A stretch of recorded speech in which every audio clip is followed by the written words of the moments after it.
So, are you a single parent and drowning in debt? Well, you're not alone and you're not powerless. Tonight, I'm going to break down your rights that collectors can't do and how to protect your peace and your pockets. Stop scrolling. This could save you thousands.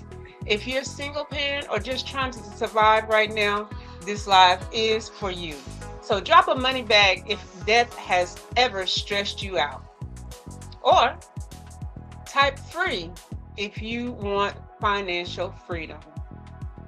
Tonight, we're going to take our power back. So let's get it started.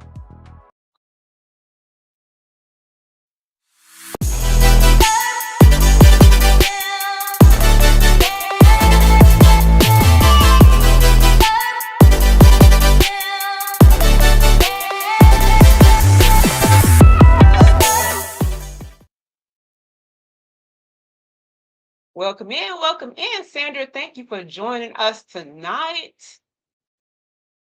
I'm glad that you're here. Uh-oh, I feel like I'm a little bit close. All right. So, one income, unexpected bills, credit cards, medical debt, collections. Sometimes it's not that we don't want to pay the debt. It's just that we literally cannot.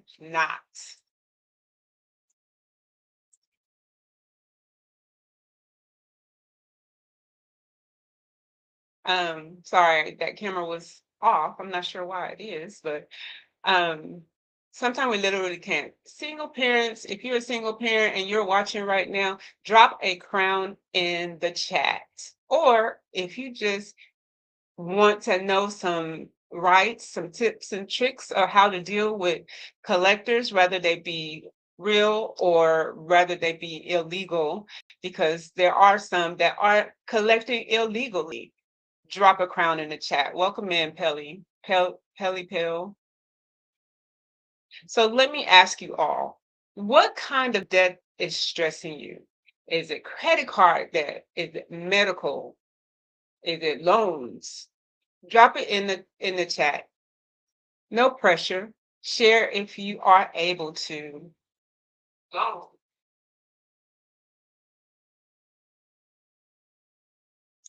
I'm going to share with you some statistics. 70% of Americans have some type of debt. 70%.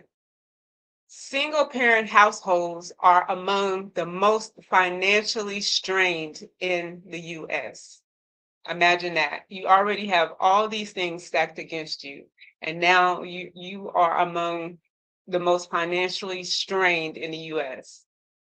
Medical debt is the number one cause of collections. Can you relate? Does that sound familiar? Millions of deaths are incorrect, inflated, or unverified. Welcome in, Elijah. Some of y'all are stressing. Thank you for the basketball. Thank you. Oh, I just moved that into the camera. Thank you for the basketballs. Some of you are stressing over debt that you might not even, oh, it might not even be valid. Okay, so let's check it out. If you've never verified a debt and made arrangements to start paying it, drop in the chat, check it.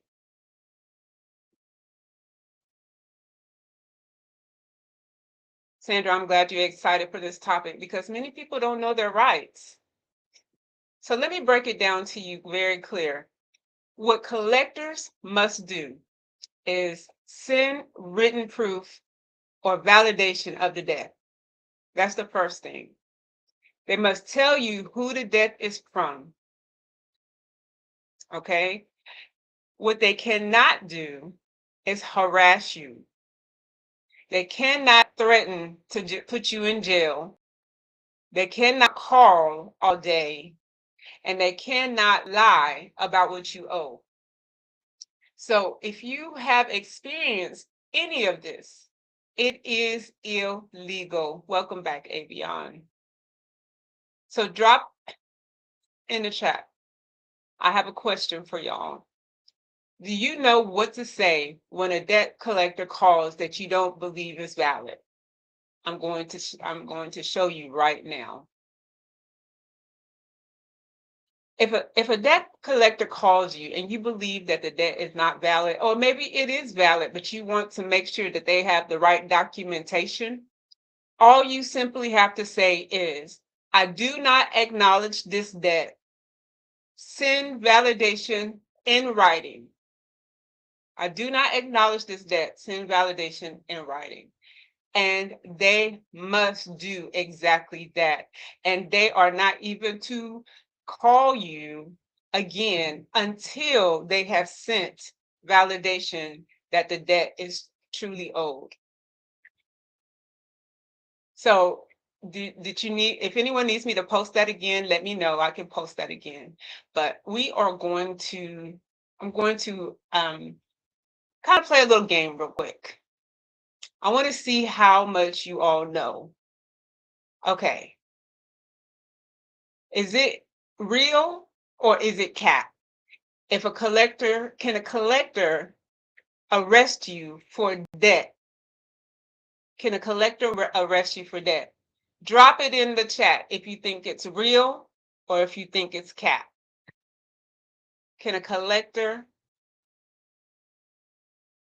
arrest you for debt? Drop it in the chat.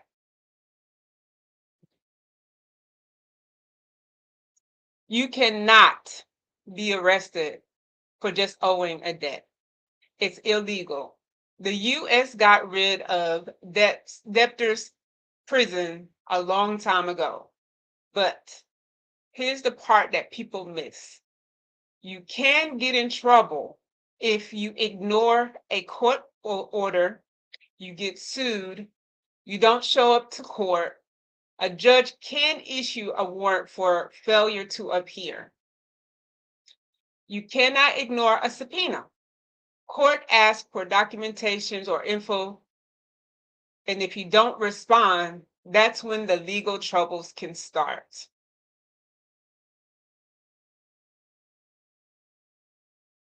Another question. Is it cap?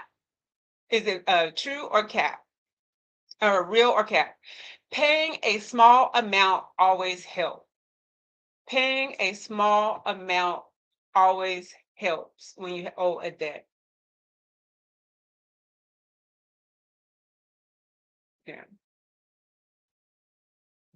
The answer is cap. Making a small payment can actually hurt you if you do not do it strategically. Here's why. It can restart the clock. Many states have a statute of limitation. I live in Texas. Texas has a 4 year, 4 years for most debt. A small payment can reset the clock, meaning they can now sue you again. It can be seen as admitting that you owe the debt. Even $5 can signal, yes, this is my debt. It doesn't fix your situation. You're still in debt, but you may have leverage to negotiate later. So when you make a payment, when a payment does make sense, is when it's a verified debt, it's confirmed that it is your debt, and you can negotiate a settlement in writing. It's very important, not over the phone, in writing. Then you pay strategically, not emotionally. What you say instead is, I don't make payments without validating a written agreement. All right. So I just want to talk about the different states and the power. I only have a few, but Texas has a no wage garnishment except in special cases. There's a 4 year statute of limitation, and we have in Texas strong consumer protection. So in Texas, they can't just snatch your paycheck. It's not legal. There are unique situations in other states, like California, strong consumer protections, strict collector rules. New York must prove debt thoroughly, and it has a time-barred protection. Florida, homestead protection. Your home is protected in many cases. There are very few that they can come in and take your home. Nevada, they have a shorter statute of limitation for some debts. Um, South Carolina, very strong wage protection. Drop in the chat what state you are watching from. And don't forget to share out this live. I did not share it out, but I'm hoping that people can catch the replay.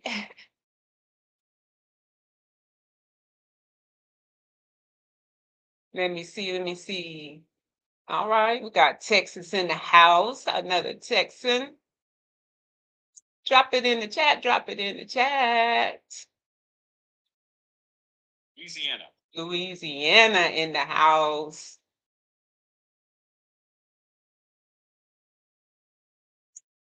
Okay, okay, okay, I see you.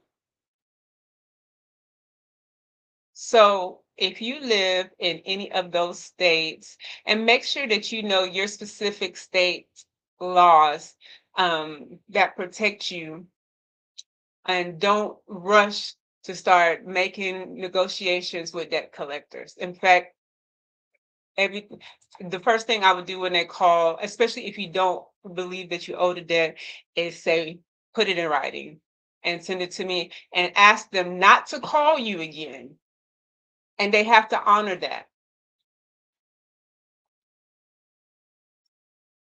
So I just want to say that is a situation, it's not your identity. There's no shame because everybody's situation is different.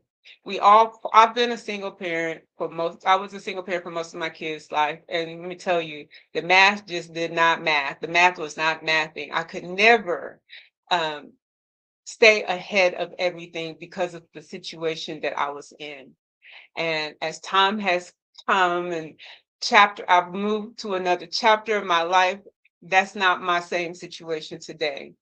But we need to look at shame versus strategy.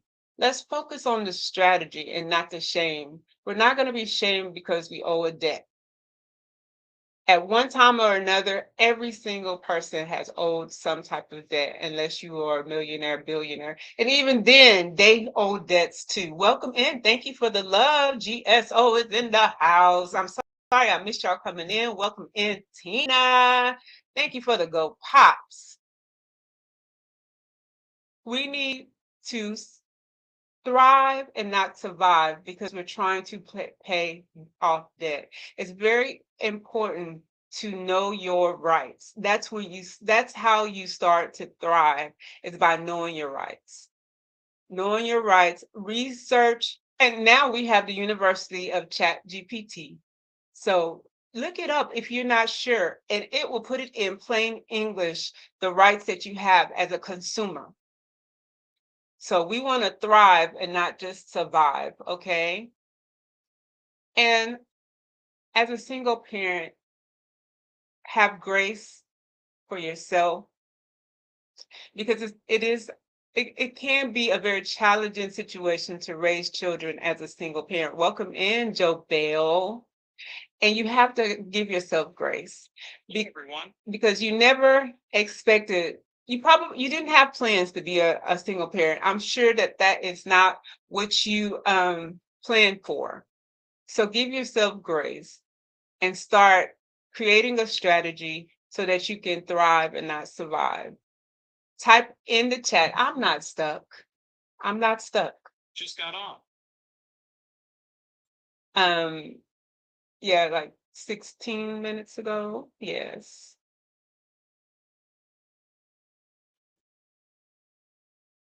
Okay. So what to do if you cannot pay? I'm gonna share with you some tips for if you have debt and you just cannot pay. First, you want to start off with disputing the debt. That's the first thing you're going to do. You're going to go to each and every one of your credit bureaus and dispute the debt if you don't believe that you owe it.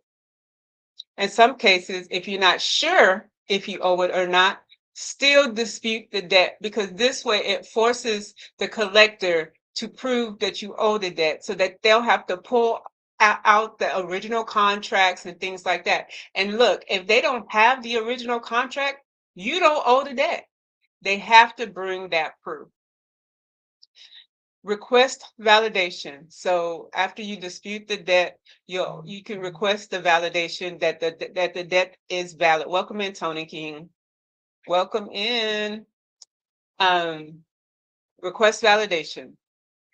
Then, once you receive validation, you want to negotiate. But you only negotiate after you receive that validation. I stress that you do not want to start making promises to pay before that debt is validated. Because if you start negotiating before you have the validation, the collector doesn't really have to have validation if you already admit to the debt by agreeing to negotiate a payment. So that is why it's so important for you to not start negotiating until after you request the validation. I just stopped by. I'm at work right now. Okay, thank you for stopping by, Joe Bill. Thank you. So nice of you. Okay. So also let time bear that go away. If you are close to the end, if it's been depending on the state, like I said, with Texas, 4 years, with some states, 5 years, 7 years, you have to look at what is the requirements for your state. If you're close to the end, let that debt go away. I know that might sound bad or good, depending, but just let that debt go away and start working on those younger debts, those debts that have been validated. Then last, I would say seek, welcome in, Stephen.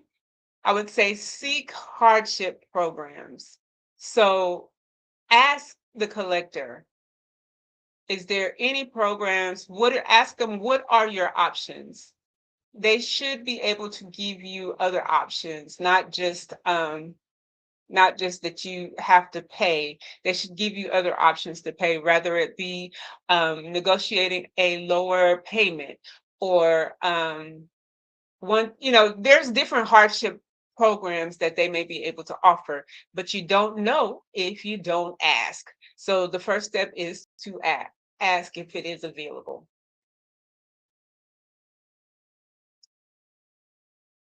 And I just want to say, sometimes the smartest moves is not to pay right away. I know that they might put the pressure on you, and that is their tactic. Their tactic is to pressure you until you break or fold in. But don't allow that to happen. We're not going to be pressured into paying debts, okay? So it's very simple. That's what I have for you today. I just want to go back to that before we go into our affirmations. I just want to go back to, if a debt collector calls you and you're not sure that you owe the debt, or even if you are sure you owe the debt, I want you to simply say, I do not acknowledge this debt. Send validation in writing. Write this down, put it in your phone. I have keep notes in my phone, and that's where I put it. Put it in your phone so that you will remember exactly what to say when they call. And don't be afraid to say it.